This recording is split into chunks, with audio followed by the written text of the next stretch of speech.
Hi guys, welcome to I dream. నేను మీ చాణక్య.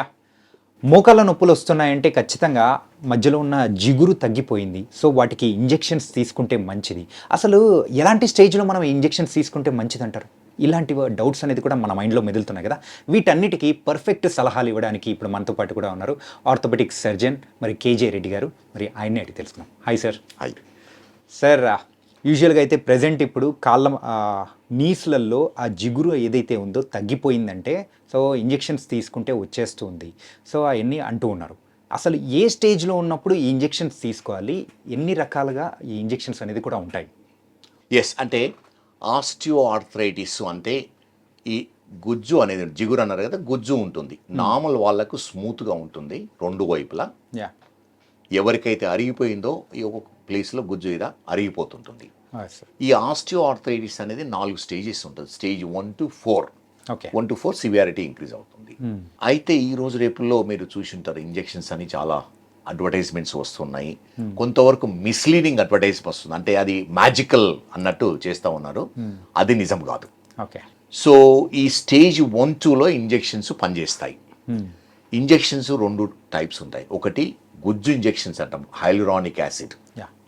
రెండోది PRP injection అంటాము. పిఆర్పి అంటే ప్లేట్లెట్ రిచ్ ప్లాజ్మా. మన ఓన్ బ్లడ్ తీసేసుకొని సెంట్రిఫ్యూజ్ చేసి దాంట్లో ఉన్న ప్లేట్లెట్స్ను ఇంజెక్ట్ చేస్తాము. ఓకే. ఈ ఆస్టియో ఆర్థరైటిస్ అనేది failure of repair mechanism. So ఒక థియరీ ఏంటిదంటే లోపల ఈ repair cells, stem cells deficiency ఉండడం వల్ల ఈ రిపేర్ మెకానిజం అనేది నడవడం లేదు. అందుకని ఈ పిఆర్పి ఇస్తే ప్రాబబుల్లీ ఆ కాన్సన్ట్రేషన్ ఆఫ్ సెల్స్ ఇంక్రీజ్ అయ్యి ఈ రిపేర్ కావడానికి పాసిబిలిటీ ఉంటుంది అని ఒక థియరీ. దానివల్ల ఏమవుతుందంటే ఈ పిఆర్పి ఇంజెక్షన్స్ ఇస్తూ ఉంటాం స్టేజ్ 1, 2లో. చాలా వరకు ఏమవుతుందంటే ఇది కంప్లీట్గా రిపేర్ అనేది నాట్ పాసిబుల్. ఒకసారి డ్యామేజ్ అయింది, రిపేర్ చేయడము చాలా కష్టం. కానీ ఈ పిఆర్పి కొంతవరకు ఏం చేస్తుందంటే ప్రాబబుల్లీ ఈ ప్రాసెస్ను డిలే చేస్తుంది, ఫర్దర్ డ్యామేజ్ను. Okay. And most important pain relief ఉంటుంది పిఆర్పి వల్ల స్టేజ్ 1, 2లోనే. కానీ కంప్లీట్గా ఎంత డ్యామేజ్ అయిందో అది రివర్స్ కాదు. టెక్నాలజీ సైన్స్లో ఇంతవరకు టెక్నాలజీ కనుక్కోలేదు. ఓకే. ఒక్కసారి అరిగిపోయింది న్యాచురల్ వేలో మళ్ళీ ఈ స్టేజ్కి తీసుకురావడం అనేది ఇంపాసిబుల్. సో కొంతవరకు ఈ అడ్వర్టైజ్మెంట్స్ చాలా మిస్లీడింగ్గా ఉన్నాయి, విచ్ ఇస్ నాట్ రైట్. ఇంకో ఇంజెక్షన్ ఏంటంటే హైలురానిక్ యాసిడ్, అంటే జాయింట్ ఫ్లూయిడ్ ఇంజెక్షన్. ఇంకో థియరీ ఏంటంటే జాయింట్ ఫ్లూయిడ్ అన్హెల్దీగా ఉంది, దాన్ని రిప్లేస్ చేస్తే ప్రాబబ్లీ ఇది రిపేర్ మెకానిజానికి హెల్ప్ చేస్తుందని. అది కూడా కొంతవరకు నిజం. స్టేజ్ 1, 2లో ఈ ఇంజెక్షన్స్ ఇస్తే కొంతవరకు ప్రాసెస్ స్లో డౌన్ కావచ్చు, కానీ కంప్లీట్ రివర్సల్ కాదు, కంప్లీట్ రిపేర్ కాదు. అంటే ఎక్కడ ఉన్నది అక్కడే మనం స్టాప్ చేసేసి కొన్ని రోజుల వరకు పాసిబిలిటీ ఉంది. కొంచెం సిమ్టమాటిక్ రిలీఫ్ ఉంటుంది. కొందరిలో ప్రాబబుల్లీ కొంత రిపేర్ కావచ్చు, కానీ ఈ ఇంజెక్షన్స్ వల్ల రిపేర్ అవుతుందా, న్యాచురల్గా రిపేర్ అవుతుందా మనకు తెలియదు అది. ఓకే. సో కానీ ఈ injections, PRP injections, Synvisc injections useful ఉంటాయి ఇనీషియల్ స్టేజెస్లో. ఓకే. జనరల్ ఇవి రిపీటెడ్ ఇంజెక్షన్స్ ఇస్తారు. ఒకసారి బెనిఫిట్ కాలేదంటే ఇంకా వాళ్ళకి పని చేయవు. సో రిపీటెడ్ ఇంజెక్షన్స్ అనేది ప్రాబబుల్లీ మంచిది కాదు. ఎందుకంటే ఇది ఎక్స్పెన్సివ్ ఇంజెక్షన్స్. చాలామంది నా దగ్గరికి వస్తూ ఉంటారు, సార్ ఇంజెక్షన్ తీసుకున్నాము, చాలా ఖర్చు పెట్టాము, ఏమీ యూస్ కాలేదు. చాలామంది డాక్టర్స్కి వెళ్తే ఆపరేషన్ అన్నారు, కానీ ఆపరేషన్ తప్పించుకోవడానికి ఇంజెక్షన్ తీసుకున్నాను, పని చేయలేదు, మీ దగ్గరికి వచ్చాము సార్ అంటారు. అందుకని సివియర్ స్టేజ్లో స్టేజ్ 4, స్టేజ్ 3లో ఉంటే ఇంజెక్షన్స్ పనిచేయవు. ఇంజెక్షన్ తీసుకోవడం కూడా మంచిది కాదు. ఒకప్పుడు ఈ స్టేజ్ 3, 4లో స్టీరాయిడ్ ఇంజెక్షన్స్ ఇచ్చేవాళ్ళము.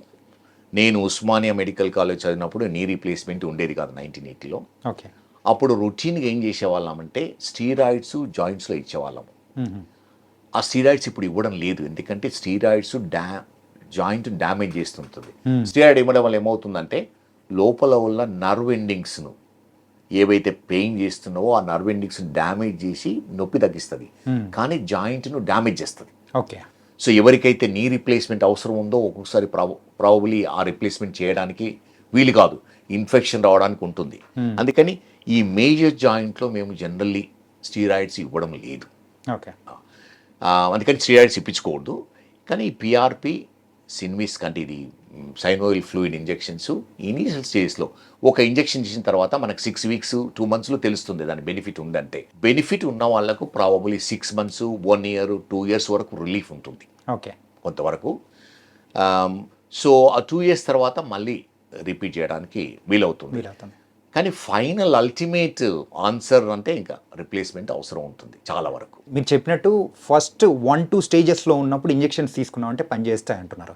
అలా ఇంజెక్షన్స్ అనేది కంటిన్యూ చేస్తూ ఉన్నప్పుడు సో వాళ్ళు 1-2 స్టేజెస్లోనే ఉంటారు కానీ థర్డ్ స్టేజ్కి వెళ్ళే అవకాశాలు ఉంటాయంటారా? ఉంటాయి. అంటే స్లో ప్రాసెస్ ప్రాబబ్లీ స్లో అవుతుంటుంది. ఎందుకంటే ఈ ఇంజెక్షన్ వల్ల కొంత పెయిన్ రిలీఫ్ అవుతుంది, ఎక్సర్సైజ్ బాగా చేస్తారు, తర్వాత హెల్దీగా మసిల్ స్ట్రాంగ్ అవుతాయి. హెల్దీ కావడానికి ప్రాబబ్లీ ఆర్థరైటిస్ను డిలే చేయగలుగుతాము. అది డిలే అనేది ఇంజెక్షన్స్ వల్ల ఉందా లేకపోతే న్యాచురల్గానే డిలే అవుతుందా అది నోబడి నోస్. అది ఎందుకంటే ప్రాబబ్లీ ఈ ఫార్మస్యూటికల్ కంపెనీస్ నన్ను లైక్ చేయకపోవచ్చు ఈ నిజం, కానీ దిస్ ఇస్ ద ఎందుకంటే మేము చాలా మల్టీ సెంటర్ ట్రయల్లో కూడా దీంట్లో నేను వన్ ఆఫ్ ది ఇన్వెస్టిగేటరు. అది రియల్ ట్రూత్ అనేది తెలియదు కానీ సిమ్టమాటిక్ రిలీఫ్ ఉంటుందని, నొప్పి తక్కువ ఉంటుంది. ఈ ఆపరేషన్ పోస్ట్పోన్ చేయడానికి పాసిబిలిటీ ఉంది. అండ్ ఇంజెక్షన్స్ గురించి చాలా చక్కగా చెప్పారు సార్. కాకపోతే ఇప్పుడైతే మనం టీవీలలో కొన్ని అడ్వర్టైజ్మెంట్స్ అనేది కూడా చూస్తున్నాం. ఏంటంటే మేము ఇచ్చే ఒక ఆయిల్ అనేది పూసుకున్నారంటే సైనోవిల్ ఫ్లూయిడ్ ఏదైతే ఉందో ఆటోమేటిక్గా పెరిగిపోతుంది, మీ నీ పెయిన్స్ జాయింట్ పెయిన్స్ ఏమీ ఉండవు, ఆ పొగ బయటకు వచ్చిందంటే మీ నొప్పి కూడా మటుమాయం అయిపోతుందని చెప్పేసి అడ్వర్టైజ్మెంట్లు ఇస్తూ ఉన్నారు. వీటి గురించి మీరేమంటారు? నిజంగా అలా క్యూర్ అయిపోతుందంటారా? అది అంటే there is no scientific evidence. అటువంటి మాయం చేసే ఆయిల్స్ ఇంతవరకు ఎవరు కనుక్కోలేదు. ప్రాబబ్లీ ఆ విధంగా వర్క్ చేయవు. ఎందుకంటే పైన రాసిన ఆయిల్ లోపలికి వెళ్ళి క్యూర్ చేయాలంటే బ్లడ్ సప్లై, స్కిన్కున్న బ్లడ్ సప్లై లోపలికి ఉండాలి. ఇక్కడ ఆయిల్ అబ్జార్బ్ అయింది ఏంటి మన బాడీలోకి వెళ్తుంది. బాడీలోకి వెళ్ళిన తర్వాత మళ్ళీ తిరిగి వచ్చి జాయింట్లో డిపాజిట్ కావాలి, విచ్ ఈజ్ ఎ మిరకల్. ఎందుకంటే స్కిన్కున్న బ్లడ్ సప్లై జాయింట్కి ఉన్న blood supply different altogether. Skin రాసినంత మాత్రాన లోపలికి వెళ్తుంది అనేది నిజం కాదు. కానీ ఒక విధంగా ఎనీ ఆయిల్ ఎలా అంటే కొంచెము ఇరిటెంట్ ఆయిల్ మనం పెట్టేస్తే ఏమవుతుందంటే నొప్పి తక్కువ అవుతుంది. ఇంతకుముందు మనము ఊర్లలో జీడి పెట్టేవాళ్ళు, కొంతవరకు వాతలు పెట్టించుకునే వాళ్ళు, అది కౌంటర్ ఇరిటేషన్ అంటాము. ఫిజియోథెరపిస్ట్ ఏం చేస్తాము, టెన్స్ ట్రీట్మెంట్ అంటాము, నీడిల్స్తో కొంచెం ట్రీట్ చేస్తారు.